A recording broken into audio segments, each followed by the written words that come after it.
Welcome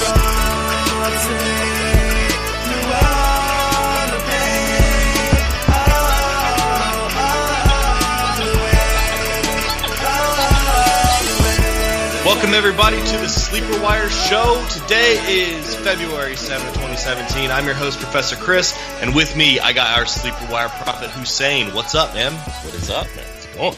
It is going well. I'm still on that Super Bowl high. Yeah, I mean, to be honest, I felt it was like a blank feeling. Just I couldn't believe that Bill Belichick did not come up with some. He completely threw it in the wind and said, "I'm not going to cheat this year," and I was really surprised by that. So, I was just kind of in awe that they lost. Real integrity move there, Bill. No, in all seriousness, great game. Wow, Nick Foles, especially I was watching this clip today about that play that it was called like a Philly special actually, where he the sneak play where they went for it and Foles catches the touchdown. Foles actually called that play. Yep, yeah, I saw that. Yeah, that was really cool. Yeah, he went over and was like, "Hey, let's do it." Yeah, and the coach looks at him for like 2 seconds and was like, "Yeah, let's do it." I was just like, yep. Almost like I don't know, but yeah, that was really cool. Great game. Absolutely. Even though I hate both teams. And you know what? This is a perfect segue into what we're doing tonight. Aside from some news that we're going to get into later, let's go ahead and kick it off with the Super Bowl recap. Let's do it.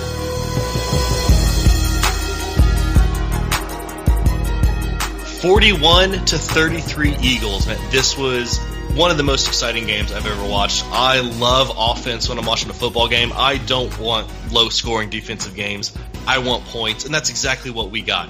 This set the NFL record for total yards in a game, and not the Super Bowl record and not the playoff record, the NFL record, with the second highest total points in a Super Bowl with 74 after only the 49ers and Chargers back in 1995. Insane. It was a special one. Yes, very, very fun. And you know that there was no defense because there's only one punt. Only one turnover by each team. Yep. Only one sack all game, and it was that sack fumble by Brandon Graham on Brady. That was nice. Yeah. Yep. If you're going to watch a game where, one side of the ball is not very good, you want both teams to have bad defenses and good offenses. Yeah, Lions fans, though, Matt Patricia. I mean, how excited are you after that last performance? Yeah, I guess as excited as the Giants, me, as a fan of we'll get into that when we get to the stinker. We'll hit that when we get to the news. Some more stats from the game. 54 total first downs, 42 of them passing. I feel like that's a lot. Special. Yeah. Eagles had no first downs via penalty. Patriots got 2 first downs due to penalties. I thought it was a pretty evenly called game, aside from maybe a very questionable Corey Clement touchdown reception. Right. Yeah, I mean, there was a couple questionable ones there. Yep, but I'm glad they got the Zach Ertz call right. Exactly. Yeah, yep. that was a good one. That's one that the Patriots won 3 games this year because those touchdowns got overturned. Yeah. So they made the right call there. Yep. 4 fourth downs or fourth down attempts this game. Eagles got both of theirs. Patriots went 1 for 2. And, of course, as you alluded to, 4th and goal in the second quarter. And Doug Peterson's like, you know what? You want to see how big my balls are? Watch this. Oh, man, that was great. Yeah. That was great. Some guys have balls of steel. This guy has balls of diamond, man. Yes. That is the gutsiest call I've ever seen in a Super Bowl. Maybe Sean Payton onside kicking to the Colts in that Super Bowl, which ended up working out for him. But I think this one was gutsier. What was more gutsy? Just the fact that he went for it, or the play? Oh, the fact that he went for it. Super Bowl, you take the points. Yeah, and you know what? I was arguing with a couple people, at a Super Bowl party I hosted, and I was like, you know what? I'm going for this. This is the Super Bowl. You're playing the Patriots. You got to go for it. You're right here. You went all this way, and at the end, at halftime, when they talked to him about it, he said that exact same thing, and I was just like, yeah, that was my exact mindset. You're playing the Patriots. You got to go for it. This is this is the Super Bowl and it's the Patriots, so you kind of have to do a little bit. You kind of got to go against the grain, and it worked out for them. And, I don't want to say I'm glad because they're the Eagles, but I'm glad for their fans. Yeah, absolutely. For the ones that didn't go start fires and eat horse out of the street, and topple climb cars. the street lights and turn cars over and try to flip over a fire truck. Hopefully there weren't too many of those. Yeah, for the sane ones. The ones we didn't see all over Twitter. Yes, absolutely. For the ones that maybe you were recording the video and not in the video. Yeah. Shaking your head as you were recording.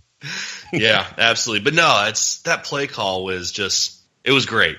Yeah. It was game. A perfectly called play, great game. I loved it. I thought the halftime show was great. Great. Yeah, it brought me back. That was that was one of my favorite albums, that Justin Timberlake he had a couple of really good songs as soon as he went solo, and I guess he had so much success, digressing a little bit. He just took a break, but then he comes back in the Super Bowl, and it was like, where'd you go? Why? It was great. I felt like a fan. I felt like I sung all the songs, and it was surprising that I knew him. I almost forgot about half of This is the Justin Timberlake Love Hour by Sleeper Wire. Yeah, I need a Julian here. Emphasis on sleep. Justin, just give me a call. Oh, no, I loved how they choreographed it with downtown Minneapolis, where it just lit up with the Prince symbol during that tribute. I thought that was great. Yeah, that was the best part, of course. That was awesome. It was really cool to be up there. I was in Minneapolis for the Super Bowl. Not for the Super Bowl. I was up there. I'm not made of money. I didn't go to the Super Bowl. But up there, went to the Mall of America. I saw Adrian Peterson at the mall, which was really cool, and Matt Forte just chilling in the Nike store. Yeah, I saw the pictures of that. I'm glad you had the proof there because, like they say, pics or it didn't happen. Yeah, I got to tell you, man, Adrian Peterson, the closest I could get to him was all the way zoomed in on my phone, standing behind probably at least 1,000 people on an escalator while it's moving. Could you smell the horse manure that he was talking from where you were? Oh, yeah. Playing for more years. Yeah, no, I was already up on the third floor of Macy's by then. Oh, okay, all right. You were far away from it. Yeah. No, it's good for Vikings fans to, be able to see him again because he's one of the all-time greats there. Oh, yeah. 100%. Yeah. It was awesome. No, it was just the whole city was super cool to be up there for the Super Bowl. So I'm glad some cold weather cities are finally getting in there. Getting some love. One more important thing from the game, Malcolm Butler was benched aside from some special teams plays, and I feel like nobody really knows why yet. We've heard a bunch of different conflicting reports. Belichick said that it's due to football play. Other reports have said he was sick, or he missed curfew, or he possessed marijuana. And then Malcolm Butler's denying all of this. So what do we do? Yeah, I mean, it's one of those strange things, and I mean, he's obviously a goner, Yeah, he's not going to be a Patriot next year. Yeah. Nope, not at all. But yeah, it's just, I want to know, like, why would you not play arguably your best defender? Yeah, a lot of people were saying that cost him the game. Yeah. I think that's kind of, it's kind of harsh to Nick Foles.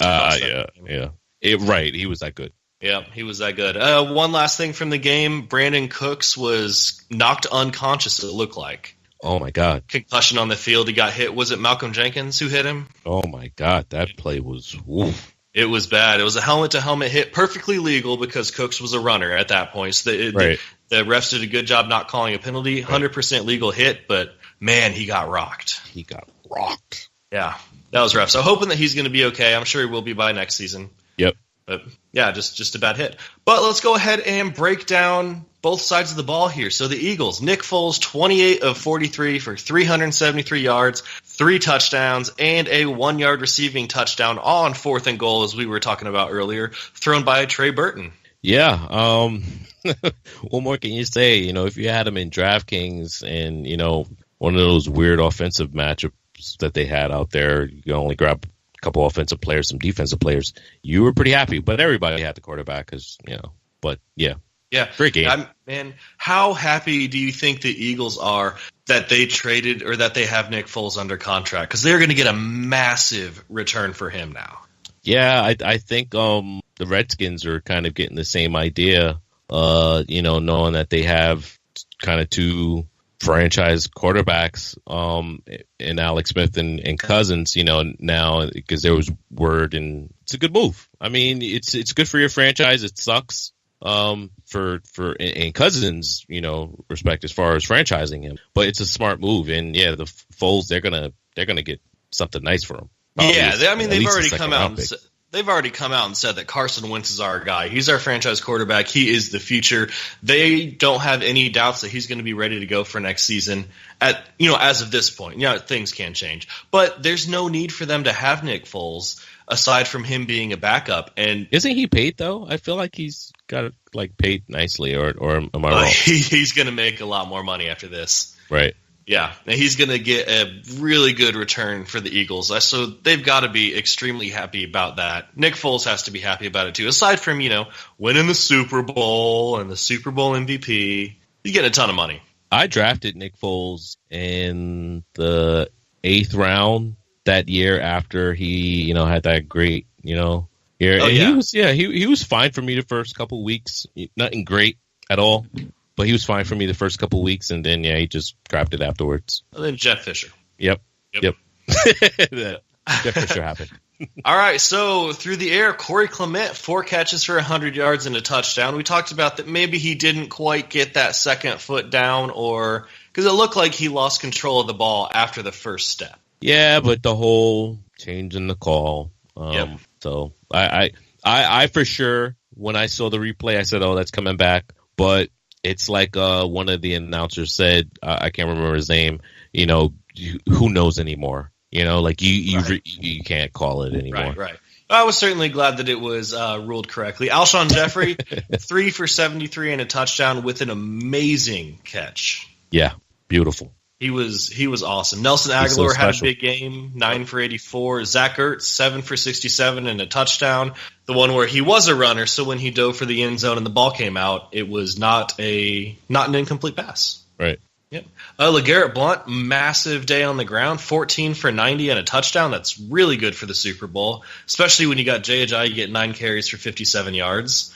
So who would you rather have next season if it's both Blount and Ajayi and Clement? Are you taking any of them? Sure. I take one of them to flex, but other than that, I'm not spending a high round pick on any of these guys. I think that no one is, but I think they will be fantasy relevant.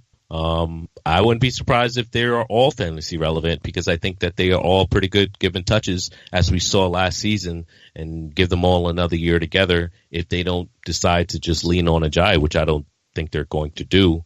I think they'll all be semi-relevant, not more. Well, so if you had to pick one in a vacuum, who would you like to have the most?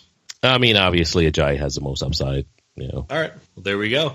Last piece for the Eagles here, Jake Elliott, 46-yard field goal was the longest ever kicked by a rookie in a Super Bowl, and I think he broke that record twice, didn't he? Yeah, he was sure 41. Did. He hit a 42-yarder and then a 46-yarder. Yep. So, pretty impressive. I don't know how. Yeah, breaking 2 of the exact same record in one day is pretty good. 3 for 3 on field goals, 2 for 3 on extra points. Just ice in his veins. For a rookie kicker, he was huge. The Eagles are amazing at getting kickers. They just are. I have their kickers every year in fantasy, I feel like, and they're just amazing. Caleb Sturgis was great before he got injured, and David Akers. Yeah, Akers. And they always have Feely. They always have great kickers. Always. Yeah, they do. They don't stick around for a long time, it seems, but no, they're pretty good. Yeah. So just overall dominance on the Eagles side of the ball. The Patriots, Tom Brady, 28 of 48 for 505 yards, 3 touchdowns, and a dropped pass. I had to throw that one in. Yeah, huge day for Tom Brady. The drop pass, obviously, I loved, but Foles caught his, so I think Foles is now the GOAT, right? Yeah, instantly. Yep. That instantly makes him, the GOAT, easily. Yeah, that's how it works. At least in the world of, memes and pop culture and fun. Well, that's where we live these days. But they had trouble deciding on a running back to use. James White, only 7 carries, 45 yards and a touchdown. Dion Lewis, 9 carries for 39 yards. Rex Burkhead, only 3 carries for 18 yards. Patriots going to Yep, it's exactly what it seems like. Receiving, Danny Amendola and Chris Hogan and Gronkowski all had huge days. Amendola 8 for 152, Hogan 6 for 128 and a touchdown, Gronkowski 9 for 116 and 2 touchdowns. Just like we said, no offense, and the Patriots hit big play after big play the entire game. Yeah, it was a great game. I mean, it was just, it was one of those games that just you didn't want to end. Like I wanted to, as much as I didn't want the Patriots to tie the game. I wanted them to tie the game just to see the game go on because it was such a fun game to watch. And how fitting did a Patriots Super Bowl once again come down to one play? Yeah, seems like it happens every year. Yeah. Only they're usually on the opposite side, and it must be a division thing. I don't know. The Giants got their number, then the Eagles. I don't know. Must be a division thing. Did you see that meme that was going around that was Tom Brady is now 0-3 in Super Bowls in which Eli Manning makes an appearance? Oh, yeah. Yeah, I saw the other one I thought was fun where Fred from I'm pretty sure you saw this one. Fred from Scooby-Doo was pulling off Nick Foles' mask, and under it was Eli Manning. That was another. Oh, that's perfect. That was a good one. That's perfect.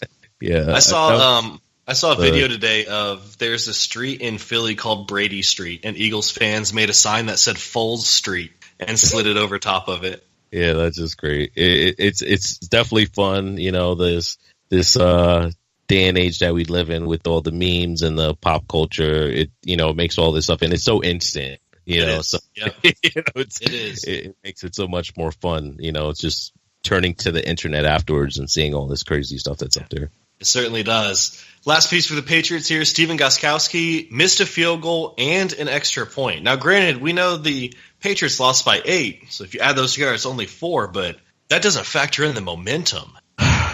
Yeah, definitely not at all, and very, very, very uncharacteristic. Yeah, it was. Didn't he miss one in a Super Bowl, or missed an extra point and they ended up losing by 1? Maybe it was an AFC Championship game. Yeah, I'm not sure, actually. I can't recall. Yeah, I think that's what it was. But yeah, usually Mr. Reliable, but momentum is such a huge thing, especially because the Eagles had that momentum because of their fourth down work and getting that touchdown on fourth down, or it being 3rd down and 6, and then Nick Foles doing a bootleg and then throwing on the run to his left.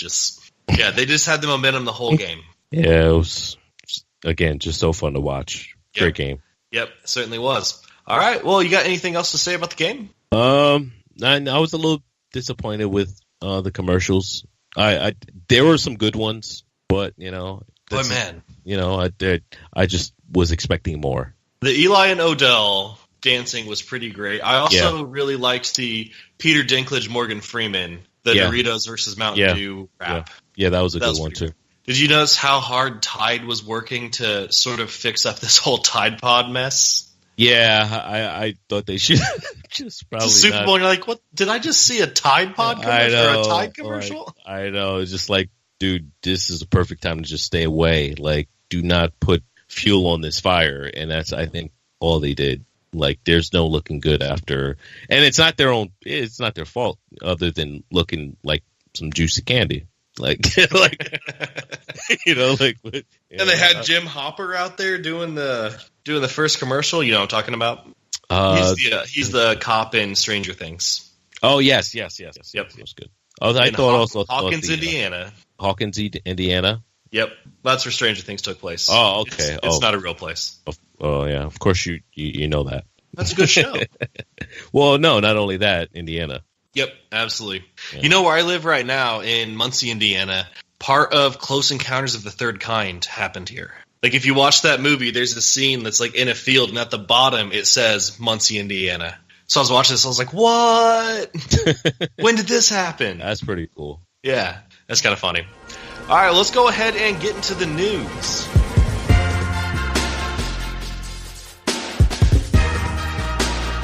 Kind of related to the Super Bowl here, Patriots offensive coordinator Josh McDaniels, who had committed to signing a contract to become the next Colts head coach, decided to not accept the head coaching job, which, Douche as a move. Colts fan, yeah, very Douche move. Yeah, huge. Very low integrity move. But as a Colts fan, I gotta say, like, I'm not mad that Josh McDaniels isn't going to be the coach. All right, that's not why Colts fans are mad. We were okay with McDaniels because anything was better than Pagano. That's why we were all right with McDaniels. The part is that the Colts hired 3 assistant coaches that McDaniels wanted. Right.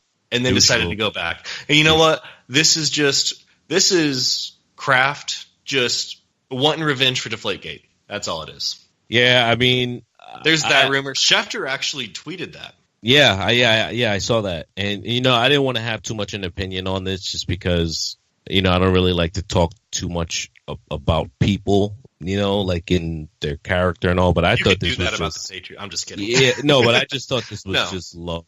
I just thought this was low. Like, it was.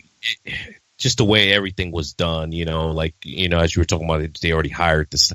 This was bad. This was bad. And, I also heard that there's a rumor that Bill Belichick isn't going to be coaching too much longer, so McDaniels wanted to stay there so that he would have the head coaching job. Like, maybe he had been told by Kraft that, just wait a little while longer, you'll be the head coach of the Patriots. And I could see that. I can see all of that. It's just, it's, I mean, he needs to at least come out and have some sort of a press conference. He has to have some sort of people that, get his integrity back a little bit, something, because, I mean, I think it's important. I don't think it's cool for him to just withdraw and just go into the silence, go into the off season like nothing happened. And like this, like he didn't actually, I don't know. This really rubs me wrong. Yep.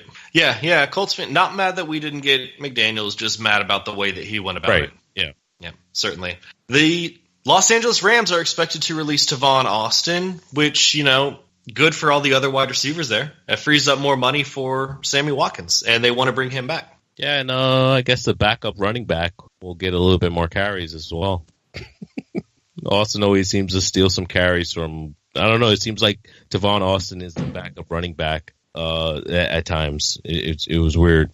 Yeah, he didn't really get a whole lot of usage this season. No, yeah. Seasons past, he played out of the backfield a lot. Yeah. Yep, absolutely. But this is a good move for them. I would like to see him on another team. I do like Tavon Austin's talent and what he can bring. I like the potential. We haven't really seen his full potential. He's going to end up on the Patriots.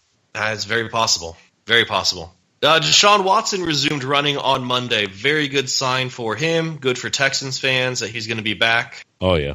He was having a huge year. Yeah, I mean, he was just making everyone in the offense, Fuller, Hopkins was already doing great things. Lamar Miller was really starting to take off and looking like RB1 under Deshaun Watson, and then he just kind of went back to being Lamar Miller after he went down. But, I mean, that's very exciting for their offense and for their fans. Certainly is. So good for them. I'm assuming that he's probably going to be ready by the beginning of the season. Yeah. Quarterback, I think he'll be fine. Yeah, should be. Patriots defensive coordinator Matt Patricia is now officially the Lions head coach. We talked about that a little bit at the beginning of the show. And I'm sure the Lions are thrilled to have a defensive-minded coach after what the Patriots did in the Super Bowl on defense. Yeah, where was the defense there? Yep. But you know what? Detroit hasn't had one in a while either.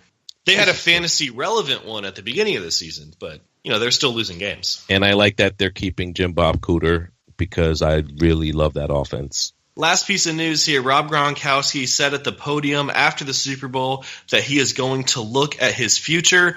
I think this is a non-story. I think this is just being reported to keep him in the headlines. He's probably – he just had to be feeling down about that, but I don't think he's going to retire. No. I mean, yeah, it's definitely a down moment. This is not news to me. Yep, I would agree. All right, well, you got anything else for news you wanna go over? No. I mean, it's not really much going on right now. We're unfortunately heading into the dead season. We're only thing we're going to be reporting on these shows that we do every week is probably who got arrested or stuff like that, back to the NFL offseason. Yep. Nothing else, though. Arrested. Nothing else. Yeah, nothing Well, else. hopefully nothing worse than what Robbie Anderson did happens. Well, certainly there'll be at least one or two. You want to take bets now on who it's going to be? Well, I think joking. I think the over under is probably an easier bet to take. Like how many more rest of the season, and it sucks that we're but hey, man, these guys are targeted too, right? Yeah. Yep. Can't really speculate. I would say under 5. Under 5, really? Under 5. Okay, I'll take the over. All right, there we go. Mark it down. Mark it down. We're going to wrap up the show here with a little segment that we're going to start doing the next few weeks, and that is talking about year 2 quarterbacks. So we've got 2 of them this week, and it's going to be Patrick Mahomes and Deshaun Kaiser, and we're going to start with Patrick Mahomes. Now, technically, this will be his second year in the NFL, but it's basically his rookie year as a quarterback. I mean, he's stepping in. He is the guy for the Kansas City Chiefs after they traded Alex Smith away, which, he's got a great opportunity. He's coming in. He's got Travis Kelce. He's got Kareem Hunt. He's got Tyreek Hill. I mean, he's got one at every position who's at the top of their game. Yeah, I think he's in a great position to succeed. The team has certainly set him up for success. He had 284 against Denver at Denver, and an interception. He didn't get a touchdown, but he made what's his name? Albert Wilson. Yeah, he made Albert Wilson look very relevant. Yes, he 10 did. receptions, 147 yards, I believe. So, I mean, Tyreek Hill can easily, replicate that. So Patrick Mahomes, really like him this year, in a 2 quarterback league. I think he's going to certainly have some relevance. Yeah, I think so too. 1 quarterback league, I'm going to say probably not draftable. No, not at all. He's going to be a streamer unless he, shows a lot of good stuff. Who knows? There's always sneaky quarterbacks that pop into the top 12 list. If he's really good, maybe he'll be number 12, or maybe he'll surprise us. But yeah, I think that's the most I think we can expect from him right now. Again, you said it's his second year, really his rookie year. So really next year is going to be really what we'll see the most from him, because we haven't seen much from him. Right. And he's certainly not yet a finished product as a passer, but he is a dual threat quarterback. He's an agile guy. He's aggressive. He's strong, which, could we say that about Alex Smith? No, I mean, he's definitely got an arm on him, I mean, and, it's nice for the Chiefs, what they, the fact that they moved him, Alex Smith, they got a 3rd round pick for him. They got a really good cornerback. Kendall Fuller, yeah. Like probably the best cornerback out of the slot. Kendall Fuller didn't even know he'd been traded. Yeah. I mean, same thing with unfortunately, same thing with the Kirk Cousins. I mean, and then they get to start the guy that they moved up, in the draft to get. They moved up 17 spots to draft him in the 1st round, and they didn't have to pay Alex Smith $17 million. No, yeah. So I mean, this is a good move. Brilliant moves. I mean, they won in so many ways. The Chiefs made out like bandits on this one. Yep. So we already talked about probably undraftable in a 1 quarterback league, but I want to talk about 2 quarterback leagues, because nearly every quarterback gets drafted in 2 QB leagues because everybody likes to have a backup for bye weeks. So I was thinking about this. Who would you rather have next year? So Patrick Mahomes or Mitchell Trubisky? Oh. Because Trubisky's got nearly a full season of experience, but I think I'm leaning towards Mahomes just because of the weapons.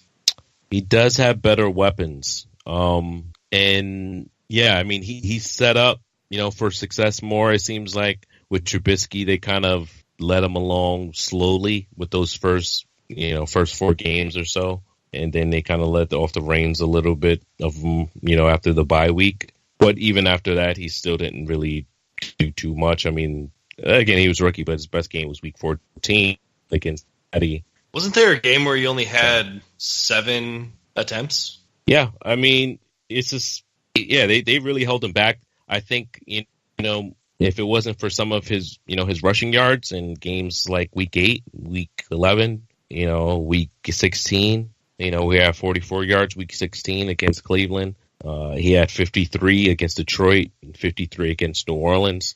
Other than those games, he would have just completely done it for you. And other than those games, he really only had 2 games where, you were able to start him and he was serviceable for you. So, yeah, I'm with you on that. I definitely would lean Mahomes. Sorry, Nick. What about in a dynasty league? Who would you take first? Take Mahomes. Yep, I think I lead that way too.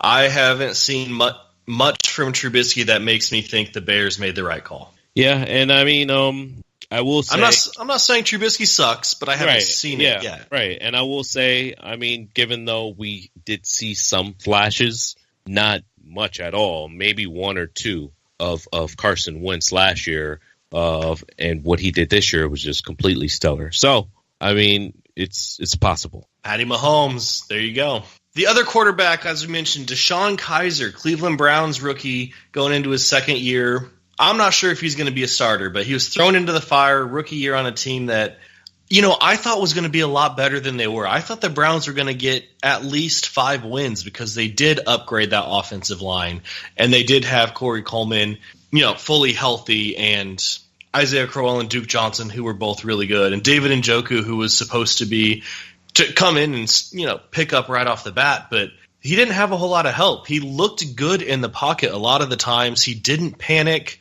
He made a lot of good throws, but he holds onto the ball longer than Jacoby Brissett did. Yeah. Yeah, I mean, it just took a lot of sacks, took a lot of hits. Yeah, and there were times where, even the backups, around him looked better when they entered the game, and made other, the skill positional players look better at times. But, they spent, whatever they spent on him. But, yeah, I don't envision him being, nothing more than a backup next year. I think they're going to go out there and get another quarterback, whether they're going to go down and chase Kirk Cousins or trade for him if Redskins really are, leaning toward a franchise tagging him. I see them going after a quarterback. They need a quarterback. They have other pieces. They have a decent team around them. They just, went after Todd Haley. We've seen what he can do as far as the offense. I think they're a quarterback away from being a special team and maybe a coach away, because I'm not sure they have the right coach. Even though I really like their coach initially, I thought he was going to do great things for the running game because, Hugh Jackson, he usually runs, I think, like about maybe 5% more than other coaches in the league. We didn't see that. Probably game script, but, they've got something to look forward to at least. I think that Cleveland actually, they've got the picks to I guess they wouldn't even be trading for Kirk Cousins, but I think if they're going to go for a quarterback, instead of drafting a crap one for the umpteenth time in a row, right? Why not try to get Kirk Cousins, who's going to be a free agent? The Redskins would be very smart to tag him. Right. It would be very smart. It would be, because they're going to get something in return, and it would be very – and Kirk Cousins would sign that franchise tag. Oh, yeah. Why wouldn't he? Yeah. He already said he would. $30 million if he signs it, because his pay would go up 20% from $24 million to $30 million. Insane. So why would you not sign that, knowing that they're going to try to trade you and your contract so that they can get something in return rather than just letting you go? They're going to trade you. Get your $30 million. What did he make last year? 24. So he's going to make $50 million at least guaranteed between last year and this year. Yeah. Kirk Cousins is going to make $50 million in 2 years. Man. Pretty crazy. And what's crazy is you usually don't hear these numbers for football players, in general. There aren't really a whole lot of times where a franchise quarterback is available in free agency. That just doesn't happen. When teams find one, they give them extensions. They keep them. Yeah, it's just good business to do so. But that's true. But this doesn't happen for teams very often. So I wouldn't be surprised if the Browns are trying to get an already established franchise quarterback. Now, they could draft Sam Darnold or Josh Rosen, who have both said that they would be okay playing with the Browns, which is dumb for them to say. But what if the Browns do trade for Kirk Cousins before the NFL draft starts, And then Isaiah Crowell, who was a free agent, the Browns decide to let him go and then draft Saquon Barkley. Wow, that'd be impressive. And now I think that all depends on if they're going to get Kirk Cousins. But that's what they should be trying to do. That's what they should be trying to do. But then once they got Barkley, they could move Duke Johnson to wide receiver. Yeah, I mean, they were talking about moving him as a wide receiver anyway last year, but they never really fully designated him as one. But yeah, we might see that this year. Right. I mean, if you put Cousins out there with Corey Coleman, another year of David Njoku, Josh Gordon, Barkley behind him. I mean, and Duke Johnson also out of the slot. Like, that sounds like an awesome offense. Yeah. Now, granted, it would still be the Browns. Right. But all they have to do is sign Cousins and draft Barkley, and they've got that. Yeah. This is a beautiful plan that should be executed fairly easy, I would think. I don't think it's very difficult to do this. This would be a really good offseason for them if they're able to do it.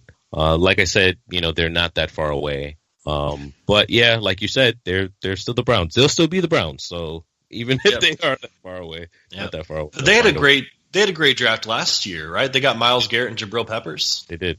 Yeah. So maybe they'll keep it up for the second year in a row. They draft very well every year, but sometimes they just don't hold on to players. I wish they'd held on to Trent Richardson. He was so bad, man. That was a wise move.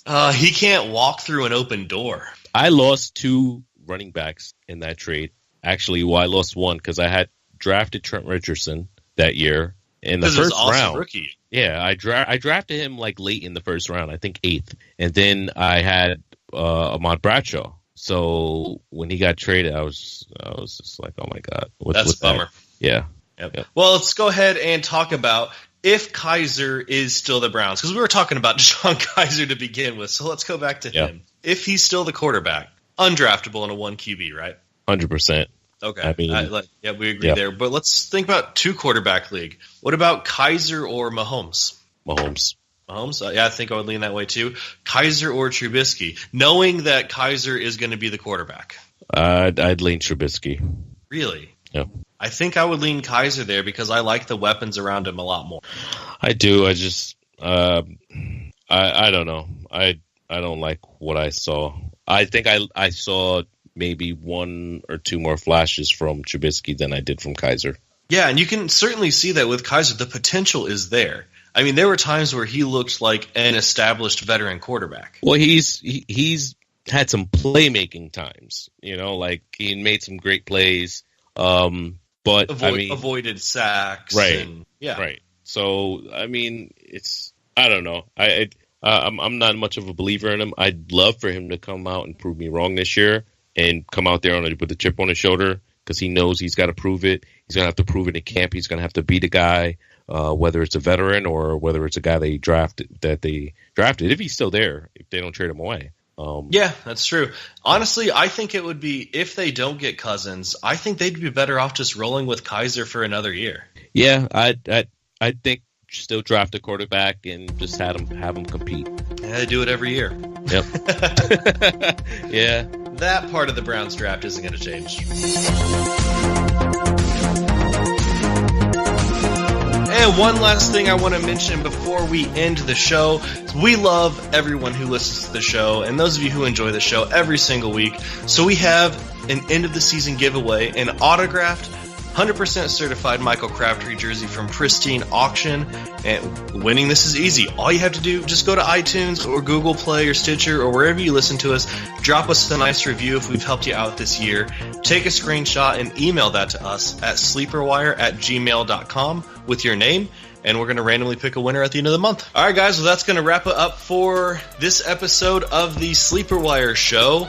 If you want to follow us on Twitter, is at Sleeper Wire Show. You can find us on our website at sleeperwire.com. You can, during the season, check out all of our weekly rankings there. We keep them updated every week. There's a place to submit a question. You can support Rob, who's the whole reason that we do this show. You can find us on SleeperBot at Professor Chris and at Prophet Hus. And then you can also find us on the Fantasy Life app at Professor Chris and at Hus the Prophet. Well, thanks for listening, guys. We'll catch you next time.